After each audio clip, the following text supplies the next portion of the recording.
Buena tarde, señores estudiantes de las distintas carreras, principalmente medicina, odontología, probablemente veterinaria. Pues estamos grabando, continuando con el aparato digestivo.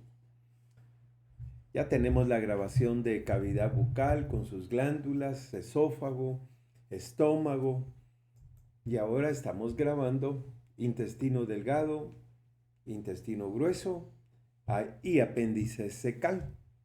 Eso es lo que vamos a grabar ahorita. Vamos a ver, porque de repente tengo que hacer una parada si resulta muy larga, porque puede ser muy cansado para ustedes. Bueno, como ya vimos el estómago y vimos que el estómago pasa periódicamente los alimentos mezclados ya con ácido y con la pepsina, los pasa al duodeno. Ahora vamos a hablar de todas esas partes que corresponden al aparato, al intestino delgado, con sus porciones interesantes, pero las tres van a tener más o menos la misma función. Vamos a explicar un poquito más el duodeno porque es el que primero aparece, pero el intestino delgado tiene una función sumamente importante. Es que ahí se continúe la digestión química de los alimentos para ir fraccionando las moléculas y que éstas puedan absorberse. Y aquí ya hablamos de la otra parte, de la absorción. La otra función importante es en su máxima expresión acá la absorción. La absorción se inició en el estómago, pero está limitado al agua, al alcohol, al azúcar. En cambio acá vamos a ver que hay absorción de las grasas, absorción de las proteínas y absorción de los carbohidratos. Es responsable entonces de esa digestión que se inició en el estómago. Ese producto del estómago que se conoce como quimo, pues va a continuar su degradación acá en el intestino y aumentada esa digestión. El intestino delgado tiene de 5 a 7 metros de longitud. Está dividido en 3 porciones. La primera porción, que aquí está en color celeste, es el duodeno, el yeyuno y el íleon. Son las 3 porciones. El duodeno tiene una longitud de 25 centímetros.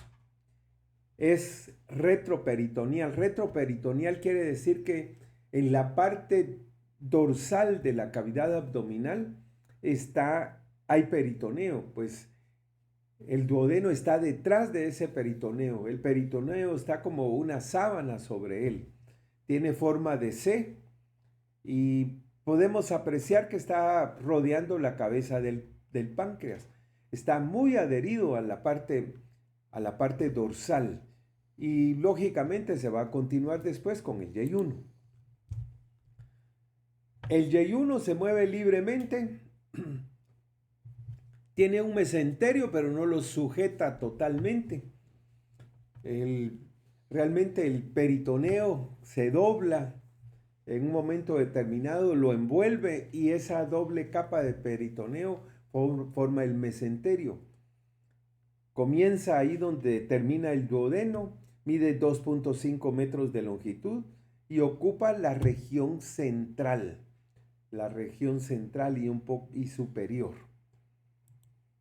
El íleon mide 3 metros y medio, es la porción inferior, y aquí la podemos observar, y termina en la porción iliocecal, termina acá donde está el ciego. Lo mismo que mencionamos cuando vimos la estructura general del tubo digestivo. En el intestino delgado vamos a hablar de una mucosa, que es la parte más interna, la que da hacia la luz. Vamos a hablar de una submucosa, vamos a hablar de una muscular externa y vamos a hablar de una serosa. La mucosa la estamos observando acá. La mucosa está formada por estas vellosidades que vemos acá, que son estructuras como hojas o dedos, que tienen en medio lámina propia y están rodeadas por el epitelio, y termina con la muscular de la mucosa. Pero aquí estamos viendo otra cosa, estamos viendo la submucosa. Y la submucosa va a formar en el intestino delgado unas arrugas, unos pliegues transversales que tienen un núcleo de submucosa rodeados por la mucosa. Aquí lo podemos ver, son pliegues, a veces se llaman plicas transversas o válvulas de Kerkring, es el nombre que reciben. Aquí está la mucosa, yo la voy recorriendo con sus vellosidades, con su lámina propia y la muscular de la mucosa. No la terminamos de describir acá porque todavía hay algunas estructuras ahí porque no se ven muy bien las glándulas que están dentro de la lámina propia, pero las vamos a ver posteriormente. Después está la submucosa, aquí está la muscular con dos capas o dos láminas o dos estratos. El interno, sus fibras son circulares, y el externo, sus fibras son longitudinales. En medio pueden ver esta zona más clara que corresponde al plexo nervioso mientérico o plexo de Auerbach. Y por último tenemos la serosa de tejido conjuntivo. Lo que más vamos a explicar es la mucosa, como vamos a ver, que ahí sucede la absorción intestinal y ahí se da la última etapa de la digestión también. Bueno, la mucosa. La mucosa está incrementada, vamos a retornar, está incrementada por estos pliegues, aumenta por esos pliegues. Se llaman pliegues circulares o válvulas de Kerkring. Y aumenta también su área por las vellosidades intestinales. Y además que el epitelio tiene microvellosidades. Aquí tenemos un esquema. Esta es la mucosa, estas son las vellosidades intestinales, aquí está la lámina propia.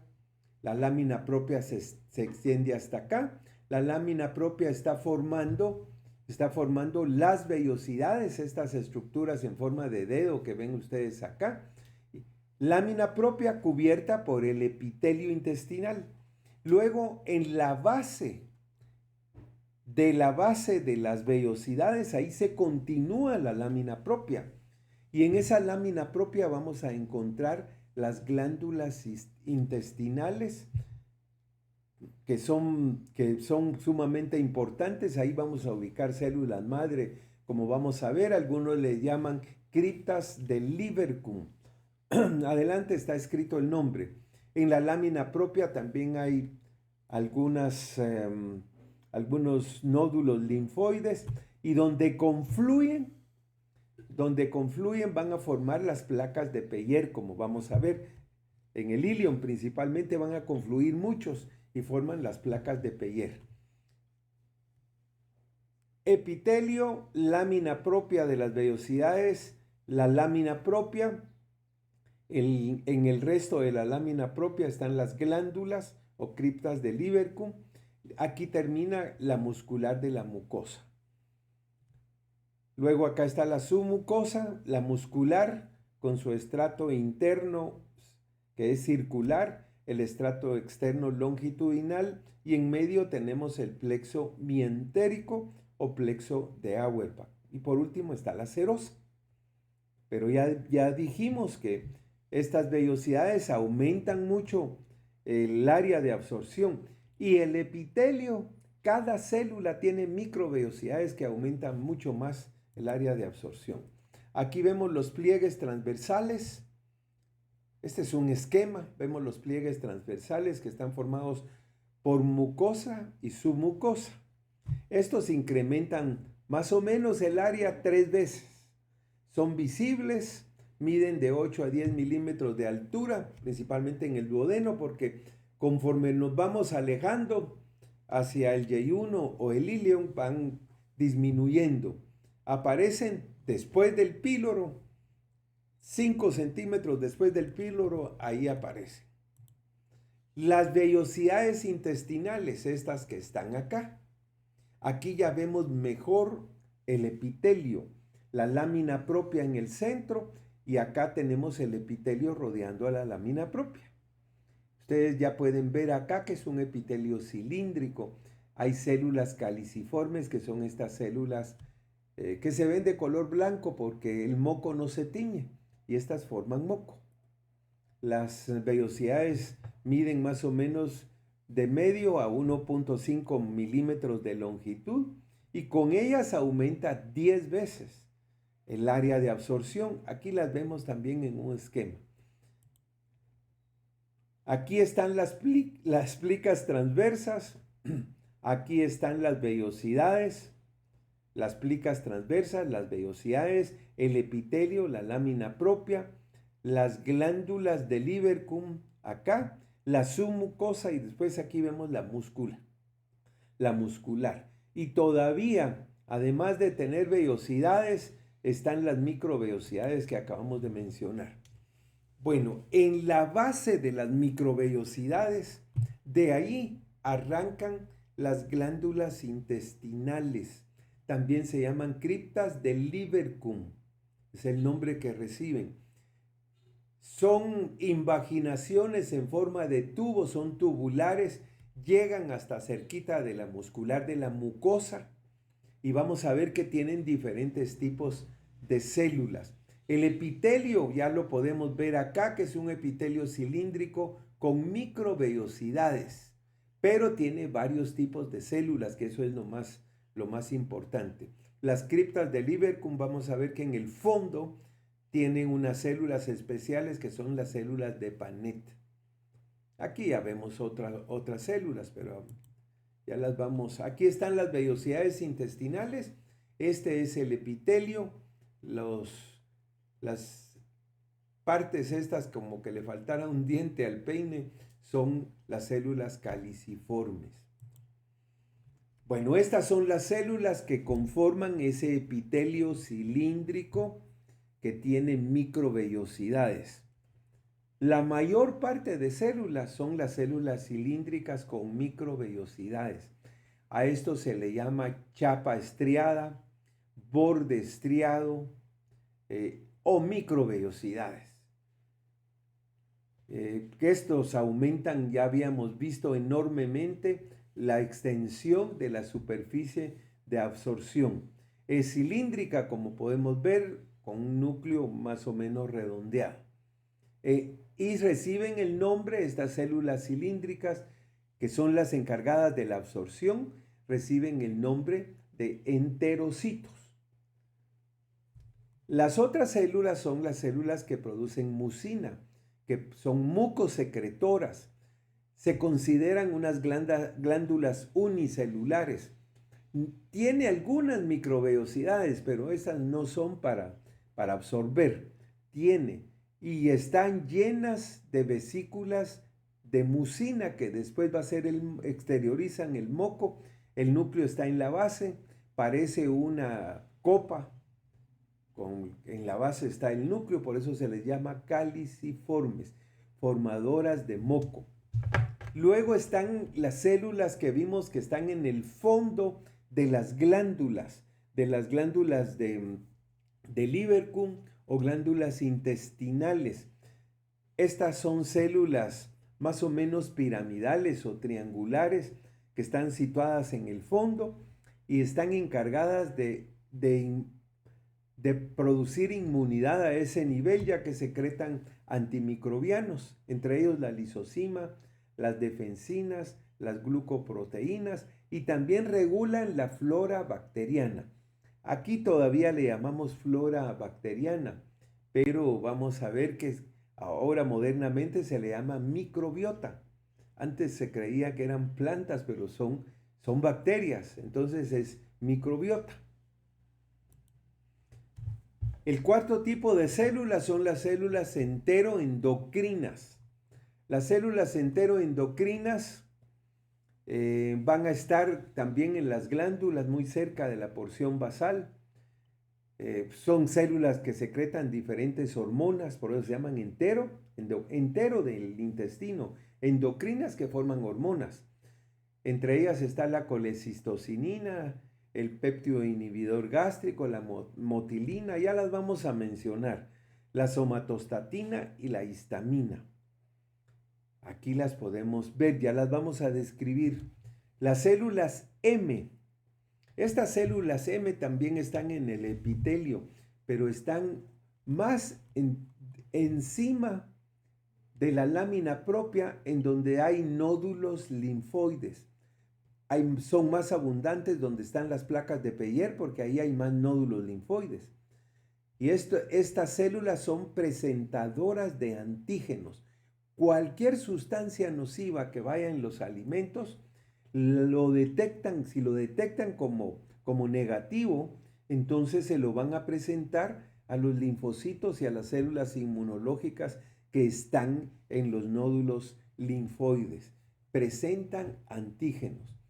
Y por último están las células intermedias.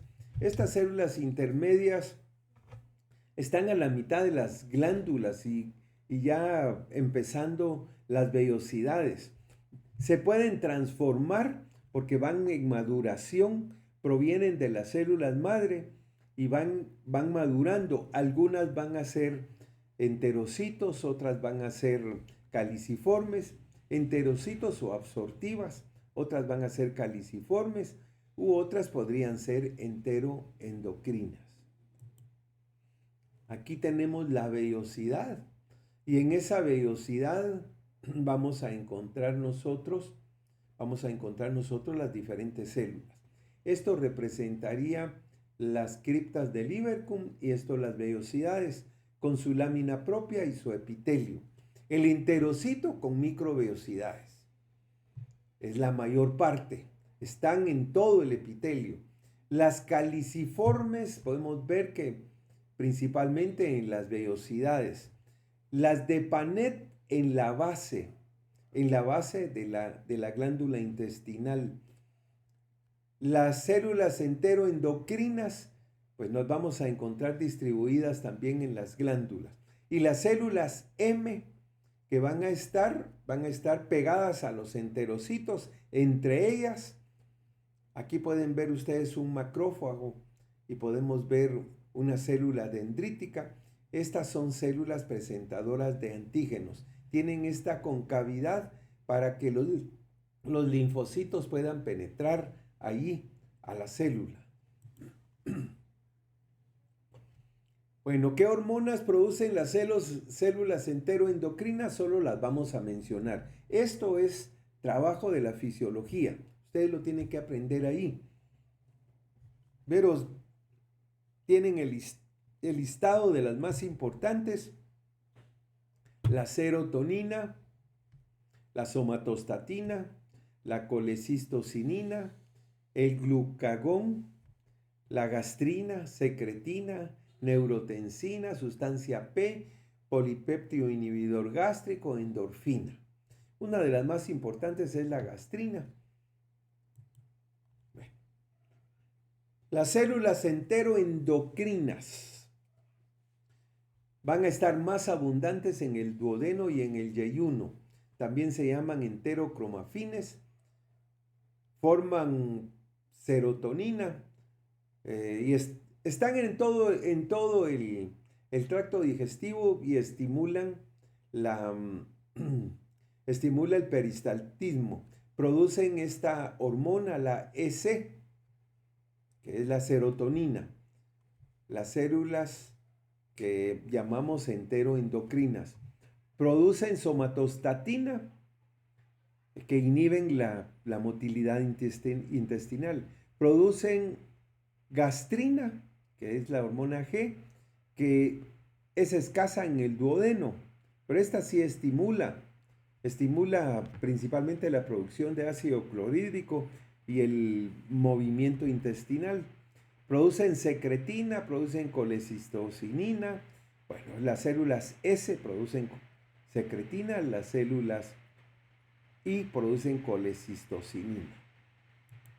Para mencionar algunas de las células enteroendocrinas.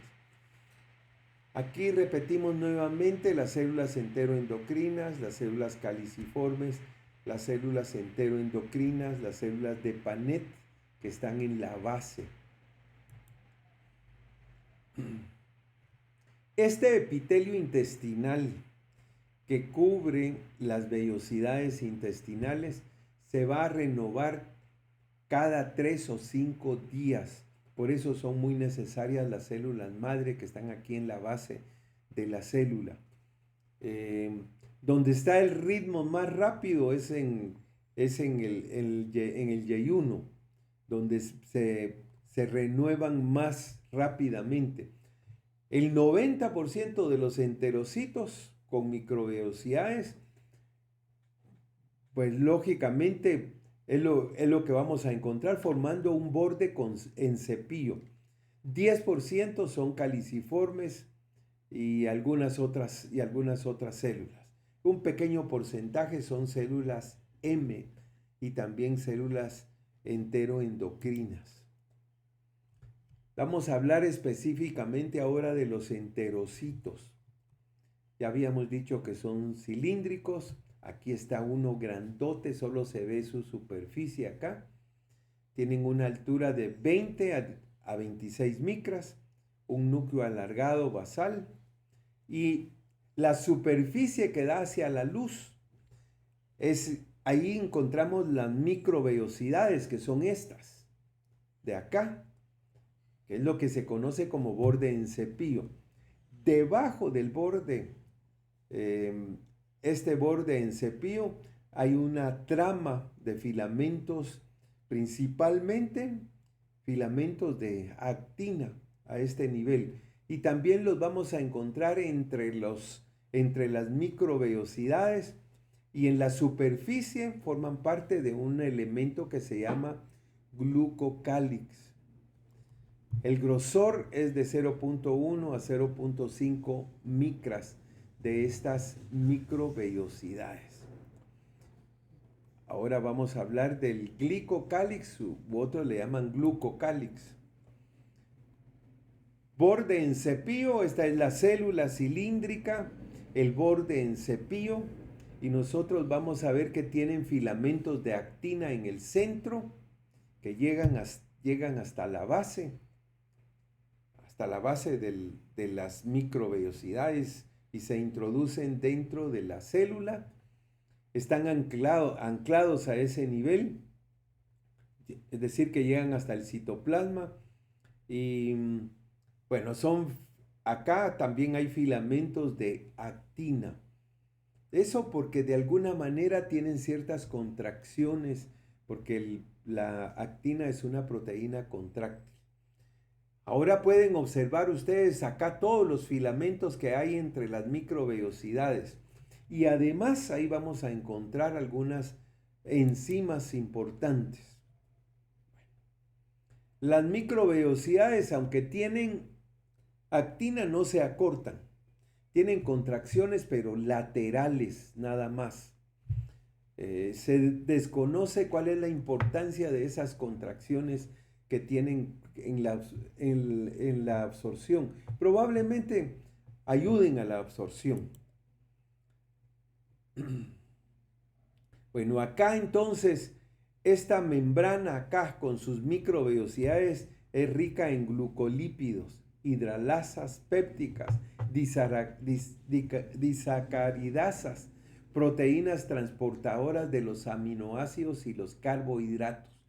Todo eso en conjunto forma el glucocálix. Y además, ahí hay enzimas. Bueno,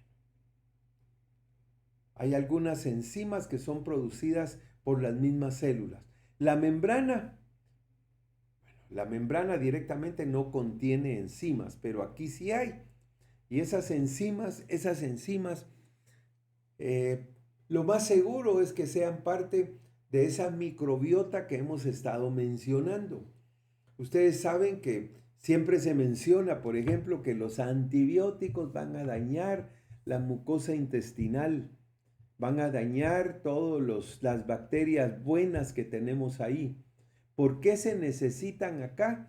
Porque las bacterias son podría uno decir que favorecen la absorción. Ellas se tienen que alimentar, y aunque los alimentos que llegan acá ya tienen la acción de las enzimas del páncreas y la acción de la bilis, todavía son muy grandes y entonces las bacterias van a terminar de fraccionar esos alimentos y los vamos a poder absorber para que en forma de moléculas ya muy pequeñitas y entonces es posible absorberlas.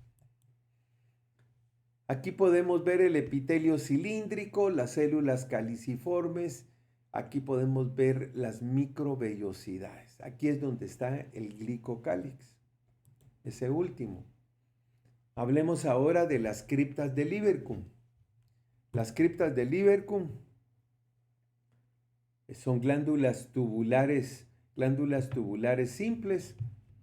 Tienen epitelio con microvellosidades.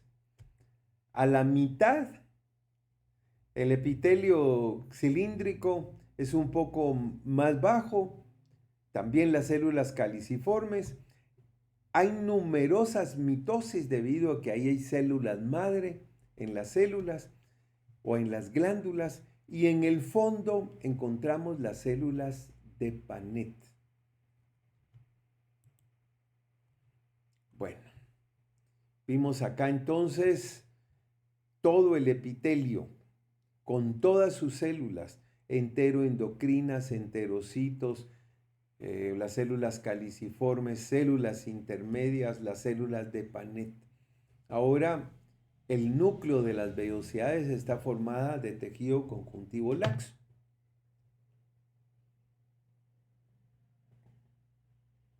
Ese tejido conjuntivo laxo, pues va a ser el núcleo de las vellosidades y además entre las glándulas intestinales o criptas de Lieberkühn también hay tejido conectivo laxo formando la lámina propia. Va a contener fibroblastos, tiene que tener fibras elásticas, fibras reticulares y vamos a encontrar linfocitos. Y en ese tejido linfoide o en esa lámina propia se puede encontrar también tejido linfoide. Bueno, las vellosidades tienen, como mencionábamos, tienen capilares. Aquí va el capilar arterial, aquí va el capilar venoso. El capilar arterial lógicamente lleva oxígeno, el capilar venoso lleva los alimentos absorbidos hacia la parte venosa. Luego vemos acá que en el centro hay otro vaso, se conoce como quilífero y es el que lleva las grasas principalmente. Es un vaso linfático. Bueno, aquí pueden ver ustedes las vellosidades, pueden ver las glándulas, están un poco apretadas ahí. Probablemente la diapositiva se encogió a los lados, pero estas son las vellosidades y aquí están las criptas de Lieberkühn. Y acá pueden ver ustedes la muscular de la mucosa, que tiene el grosor de 38 micras, tiene fibras musculares lisas con dos capas, una externa que es longitudinal y una interna que es circular. Su contracción pues aumenta mucho los pliegues a nivel intestinal. Bueno, estuvimos mencionando que en la lámina propia hay nódulos linfoides, pero si llegamos al íleon, en el íleon van a confluir, va a haber muchas juntas. Y ahí van a formar estas estructuras que se llaman placas de Peyer. Ahí es donde encontramos la mayor parte de células M que son presentadoras de antígenos. Nódulos confluentes y además hay muchos, en el epitelio vamos a encontrar muchas células presentadoras de antígenos, placas de Peyer. ¿Por qué es importante? Porque en nuestro medio todavía tenemos muchas infecciones intestinales serias, como lo es la fiebre tifoidea.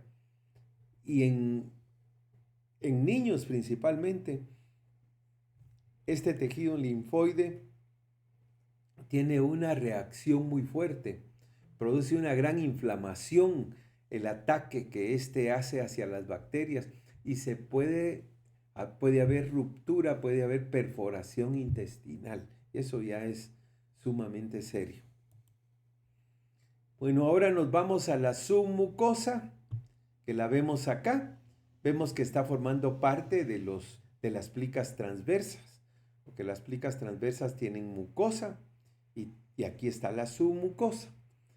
Es rica en fibras elásticas, hay células adiposas. Bueno, y en el duodeno es algo particular del duodeno, no se encuentra en otra parte del tubo digestivo. En el duodeno, en la submucosa, vamos a encontrar las glándulas de Brunner. Es el único lugar a nivel intestinal donde hay glándulas a nivel de la submucosa. Producen una secreción alcalina que va hacia la luz intestinal, a la luz del duodeno, y como es alcalina neutraliza el ácido que llega del estómago. Aquí podemos ver el duodeno, aquí están las vellosidades arriba, las criptas del Ibercum, y acá están estas glándulas. Estas glándulas hasta rompen un poco los fascículos de la muscular de la mucosa y se penetran un poquito a la lámina propia, pero están realmente en la submucosa. Son células mucosas pálidas, secretan ese líquido claro. Miren, el pH es de 8.2 a 9.3 y protege la mucosa intestinal. Submucosa. Ahora nos vamos a la muscular externa. Dos capas. La capa interna, la capa externa. La capa interna es circular, es decir, que está alrededor de todo el tubo, y la capa externa es longitudinal. En medio de las dos está el plexo mientérico de Auerbach. Y por último tenemos la serosa. La serosa acá es la capa más externa, es tejido conectivo laxo y está revestida de un mesotelio. Ahí terminamos el intestino delgado y nos vamos al intestino grueso. Esta es la última porción del tubo digestivo. Tiene 3 secciones: el ciego, el colon ascendente, el colon transverso, el colon descendente y por último el colon sigmoide, que termina en el canal del recto y canal anal, que ahí estaría la parte terminal. El colon, lo primero que vamos a mencionar es que tiene las mismas 4 capas. Tiene una mucosa con epitelio, con lámina propia y con muscular de la mucosa. Aquí vemos el epitelio superficial. Después acá vemos la lámina propia. Este es un corte transversal, es una rodaja de ese tubo que es el intestino grueso. Estos tubos que están acá son las glándulas intestinales o criptas del Ibercum también, la lámina propia y la muscular de la mucosa. Podemos ver que en la lámina propia hay nódulos linfoides. Mucosa. Lo primero que vemos es que aquí no hay vellosidades intestinales. Sí hay criptas o glándulas intestinales, pero no hay vellosidades intestinales. Sí hay enterocitos, porque sí los hay. Sí hay absorción, porque hay una absorción limitada, pero las células, estos enterocitos, también tienen microvellosidades. Bueno, epitelio, lámina propia, en la lámina propia las glándulas y después la muscular de la mucosa. Después la submucosa, que esa la estoy señalando acá, también de tejido conectivo. Luego la muscular externa o muscular propia. Y por último, una serosa, corte transversal del colon. Bueno, la mucosa.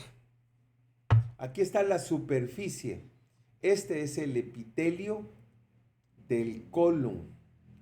Y luego de aquí hasta acá está la lámina propia de tejido conectivo laxo.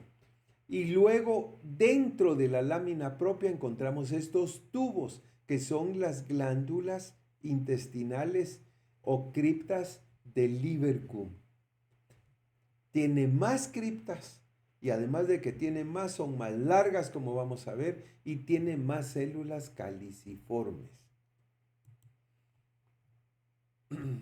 Son glándulas tubulares rectas, no tienen células de Paneth, como en el intestino delgado, tienen más células caliciformes, miren todas las vesículas claras que vemos acá, y las células enteroendocrinas están en menor cantidad.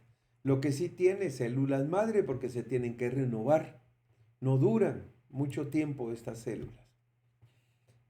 ¿Qué células vamos a encontrar entonces?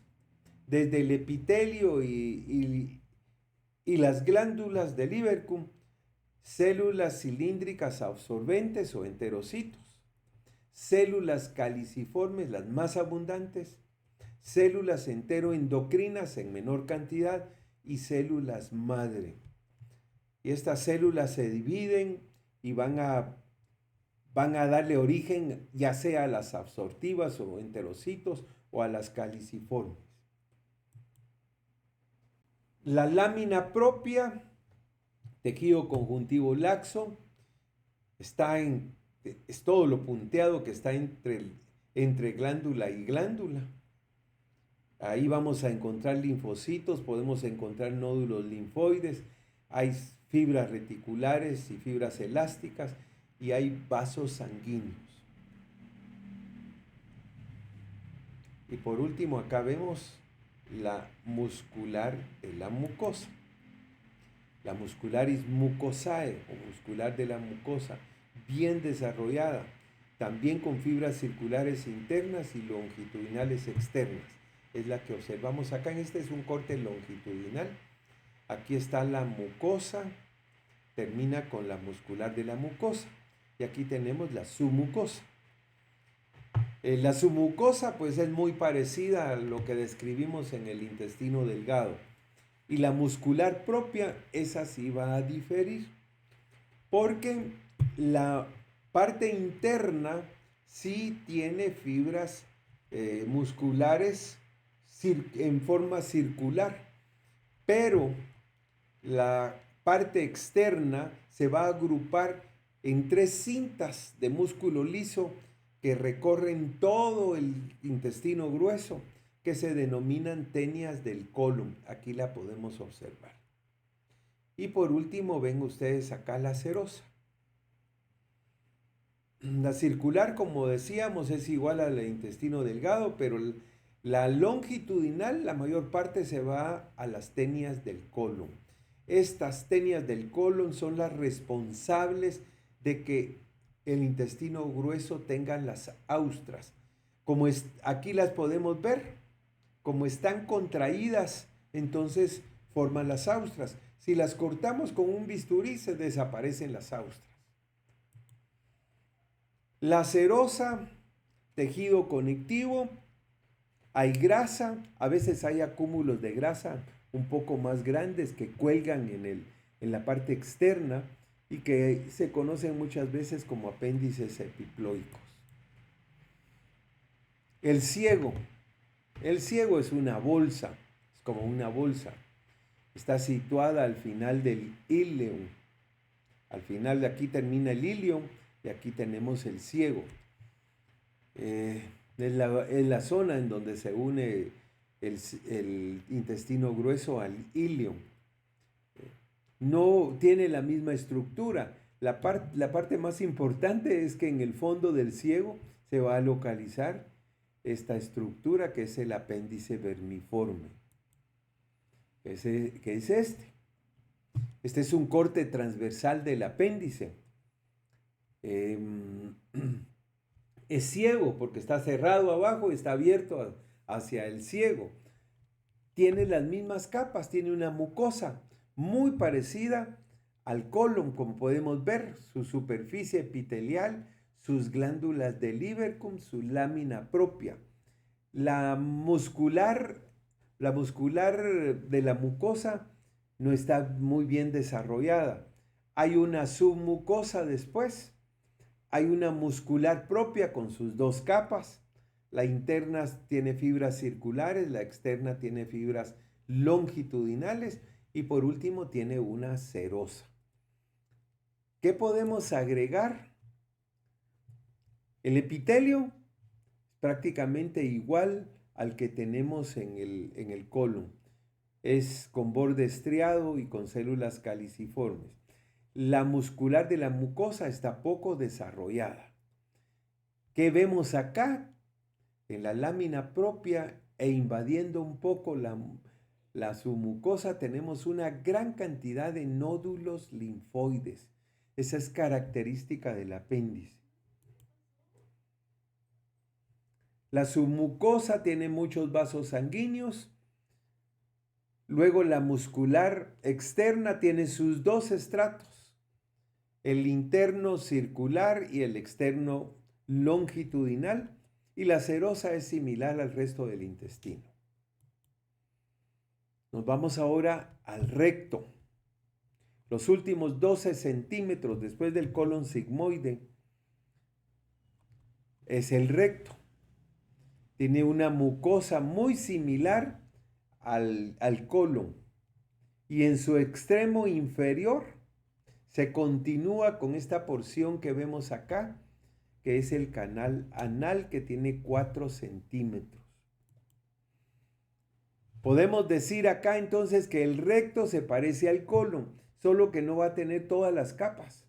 Solo está la mucosa y la parte muscular, y la parte circular tiene dos esfínteres acá, uno interno y otro externo. Podemos apreciar el canal anal final, los últimos 4 centímetros. El epitelio empieza a cambiar hasta volverse epitelio plano, estratificado, no queratinizado, que se une al epitelio de la piel. Hay una transición entonces abrupta del epitelio cilíndrico a epitelio plano, como podemos ver. En el recto, ya llegando a la canal anal, el epitelio se vuelve con muchas capas y es plano, plano estratificado, no queratinizado. Aquí todavía tenemos criptas en el recto, pero ya en el canal anal el epitelio se hace plano, estratificado, no queratinizado. El esfínter externo muscular del ano tiene un revestimiento ya parecido a la piel. Hay glándulas sebáceas, hay glándulas apocrinas grandes. Aquí podemos ver las glándulas apocrinas. Esas glándulas apocrinas se llaman circunanales. Aquí las vemos, son ramificadas y son odoríficas. Esas producen el olor característico, son parte de las glándulas que producen el olor característico. Al final, el canal anal se une a la piel, como podemos apreciar acá, y ya tiene folículos pilosos, ya el epitelio es estratificado, queratinizado, plano, como lo apreciamos aquí abajo. Bueno, ahí terminamos la parte intestinal y apéndice. Muchísimas gracias, espero que les sea de utilidad.